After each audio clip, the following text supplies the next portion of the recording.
Alright, 15 minutes and 55 seconds. Um,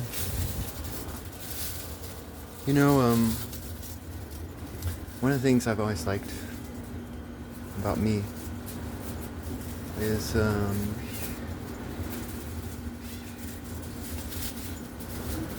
like in the past, right? In the past,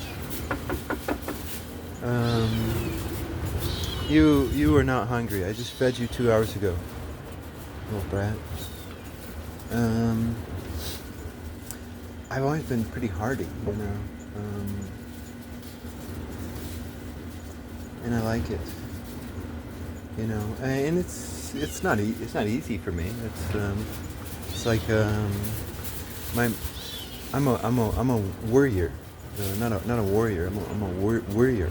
I worry, and I get it from my mom. It's just genetics. It's like she worries all the time, and it's just like, damn.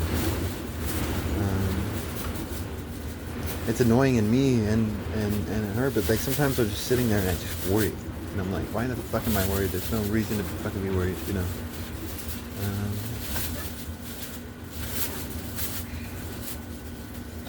But let me give you an example, I guess. Like that COVID stuff started happening, and I just like, damn, all you guys are crazy.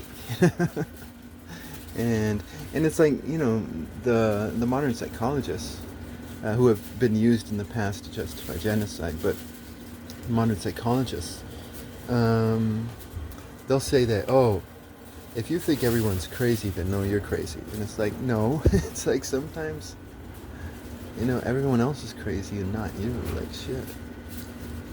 It's like I saw that video with Bill Gates standing up in front of all these eugenics doctors, or students, eugenics doctor students, and he's like, if we do a good job on vaccines, then we can lower the population. It's just like, what? And it starts happening. It's like, fuck, you guys are crazy, So I'm a suburban death baby, It's like, I don't drink coffee right now because it doesn't give you energy. It just shoots adrenaline into your body, which is cool, especially if you're riding. But no, my body's slowly failing me, and I can't be shooting adrenaline into my body every day.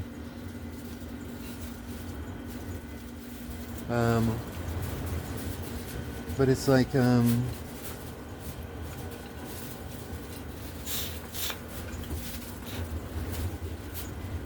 the time, I was a coffee drinking, warm shower every day. At the time, I wasn't 3 meals a day. No, I wasn't. I stopped being 3 meals a day. Like now, I'm kind of 3 meals a day. And not. It's just like whenever I'm hungry. I don't do the whole time schedule thing, like all you weirdos.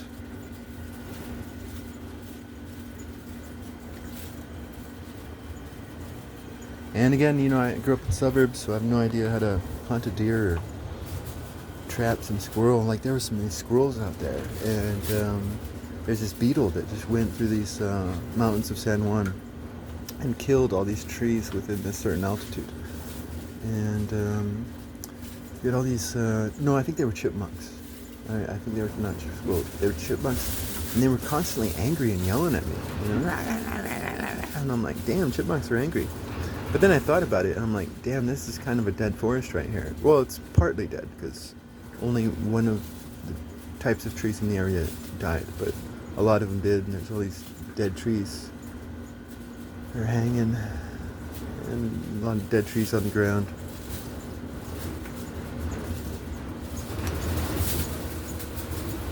And, anyways, I went through starvation. I went through starvation. But I'm like, shit, starvation is definitely better than getting a shot from Bill Gates, right? But what I learned was that starvation, damn, it's the ultimate detox. But consult your doctor. I'm not trying to give medical advice. But like, I felt like I'm like winter's coming, and I'm just like shit. Um,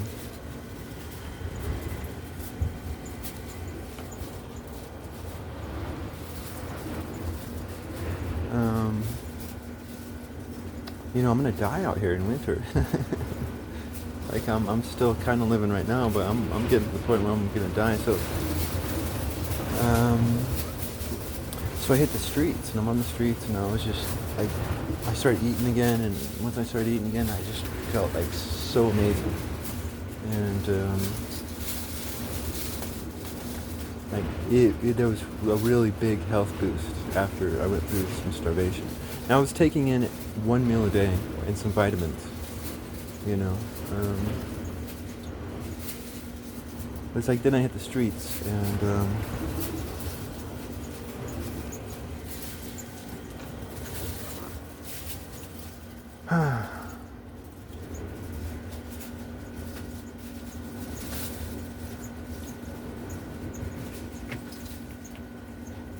and when I hit the streets, I was completely sober. I didn't even have any marijuana left.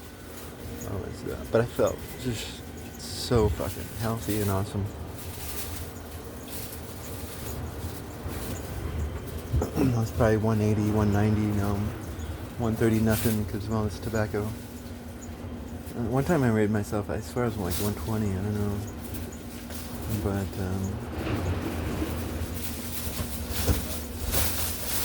no, I hit the streets, and I'm just like, you know what, I'm gonna get a phone because I didn't have my phone anymore. Get some service, and then just look up videos on how to survive and shit like that. And then I met Teresa, and she gave me some marijuana, and I started writing stories. I was like, fuck yeah. And so I just kept writing stories for the next 3 years, And it was hard on the streets. It's like Shakespeare says, the whole world is a stage, and we are all just actors upon it, And it's like, that's so true. That's just your daily experience. It's like everybody puts on a positive face. Everybody puts on a positive face, but it's like when they get in a private domicile, then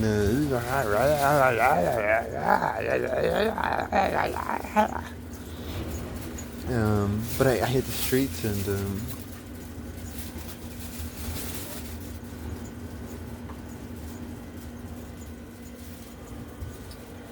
like at least a third of Albuquerque, they would drive past me, or they'd walk past me, and they'd give me this dirty look, like I had kicked their dog, like I actually knew who they were, their name, and they knew me, and we've had these experiences, and they didn't like him, so they were just glaring at me, and I'm just like, I don't know you, bitch, why are you fucking glaring at me?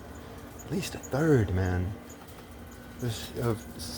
And it's psychologically hard to deal with that. It's like, shit, like I'm just trying to survive here, and not get one of Bill Gates' funny shots. and then boom, I'm trying to write stories. But what I started doing was I started opening up my face and opening up my eyes, and because it's like, you're gonna glare at me, and I'm gonna give you a face of innocence. It was an external, but it's also an internal defensive mechanism. And it worked really well. I mean, it's still hard when people are just like accusing you. It's that's why you gotta purify your home and just have a nice sanctuary to be in.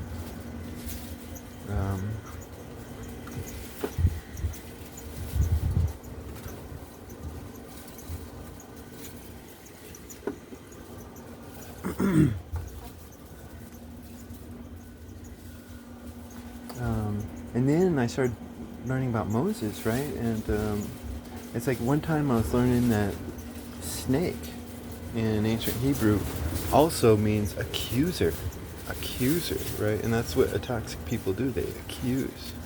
and they accuse toxic people. They're always accusing because they're always trying to gain advantage because they don't have any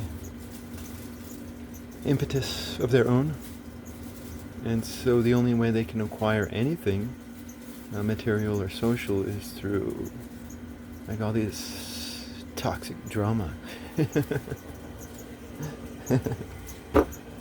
And but it was not just that. It's like this is one of the major themes of Moses, although he has so many major themes, right? Because he's Moses. But it's one of his major themes. It's rediscovering your innocence. And it's just like, damn. I started learning that, and I was already putting on this face, but this face was just a psychological, and it was also fun. It was also kind of fun because like they're glaring at me, and I'm just like, giving them this face, and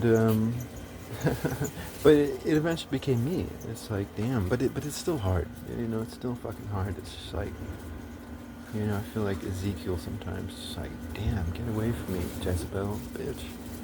Like, that's why I'm in awe of Carter. It's like, how does he fucking do it?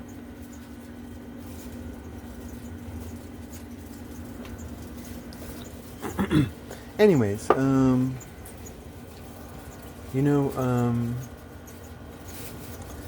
would be nice. It would be nice to live without having to struggle, except for the struggles that you create for yourself, like exercise or work, your work that you want to do,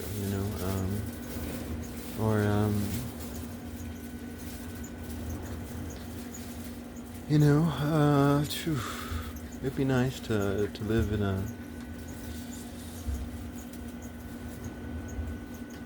environment that doesn't force hardiness upon you, where you just have to force it on yourself or not.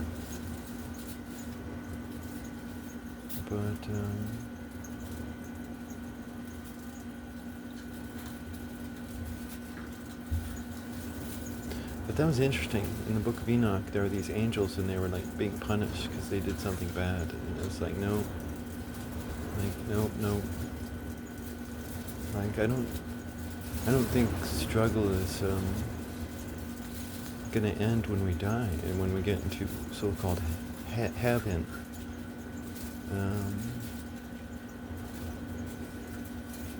I think struggle is a part of who God is.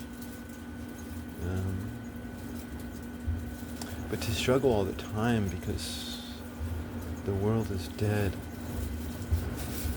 is not a part of who God is. God is whole, there is peace and order, within God. And to do it all the time is just imbalanced.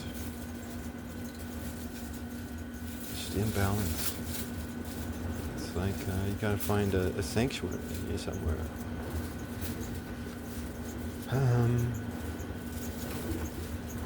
Shit, I'm running to the end of my time here. Yeah, no, it's like, I'm just giving advice here, I guess. It's like struggling sucks, man. When it's forced upon you, damn. When it's forced upon you, damn, it sucks.